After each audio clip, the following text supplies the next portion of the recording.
Welcome to Power Podcast, episode 77.42. Power Podcast is an audio supplement for Public Administration Review, the premier professional journal in the field of public administration. This year, 2017, inaugurates Power's 77th year furthering public administration research, theory, and practice. This episode features comments by Oliver James and Nick Petrovsky. Professors James and Petrovsky discussed their article titled, What Explains Agency Heads' Length of Tenure? Testing Managerial Background, Performance, and Political Environment Effects. Moseley and George Boyne are also co-authors on this article. This article is currently available on Early View when we publish in Public Administration Review, Issue 77, Volume 4. Hi, I'm Oliver James. I'm a political scientist at the University of Exeter in the UK, and I'm here with my co-author Nick Petrovsky from the University of Kentucky.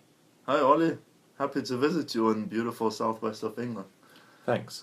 So we're here to talk about our new Public Administration Review article, which we wrote together with Moseley, who's a colleague of mine at the University of Exeter, and George Boyne from Cardiff University. We looked at British executive agencies. These are a type of performance-based organisation that run much of the operations of UK central government, from issuing passports and driver's licences to forecasting the weather. The neat thing about these agencies is that each is headed by a kind of chief executive officer who's accountable to their overseeing minister for fulfilling performance targets. Quite a few of these managers come from the private sector. Why is that? Well, this dates back to Margaret Thatcher's government in the 1980s. Alongside the privatisation of state assets, they wanted to bring private sector people into government and make more use of business methods within the public sector.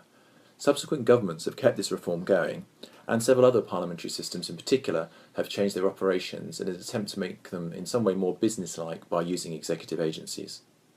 So we have a group of typically about 50 to 100 people in a given year who take the next step in a successful career and go to head an agency for a few years. These chief executives agree to achieve performance targets in return for contract renewal and often substantial bonuses. Their contracts are a fixed term and can be terminated for failure to achieve targets, but not for political reasons. At the same time, these managers all have a variety of outside options. In other words, agency heads ask themselves, should I stay? Should I go? Yes, they try and figure out which outcome best suits them. And obviously this decision is complex, and we only observe the outcome of their final decision either to stay or to go, and we investigate whether their background predicts their likelihood of staying. Anecdotally, we know that private sector managers often experience something of a culture shock when they start working in the public sector. We also wanted to know whether relatively low performance of an executive agency does indeed bring about a higher risk of them leaving.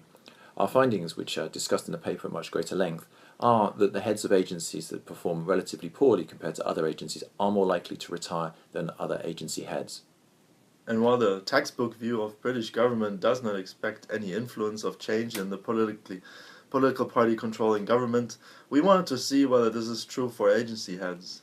Well, we're happy to be unable to reject this null hypothesis, but we know from another paper we did that years with a ministerial change are in fact more likely to lead to a reorganization. So we had to collect data on these agency heads from the opening of the first agency back in 1989 onwards.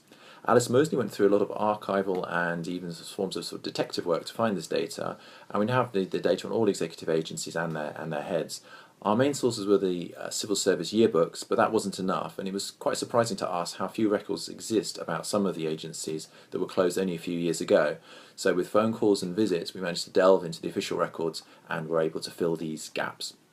So when we finally had all the data together, we compared the time agency heads spent in post depending on three key variables: whether or not they were recruited from within British central government, whether their agency performed poorly under their watch relative to other agencies, and whether or not there was a change in the party controlling government in the previous year.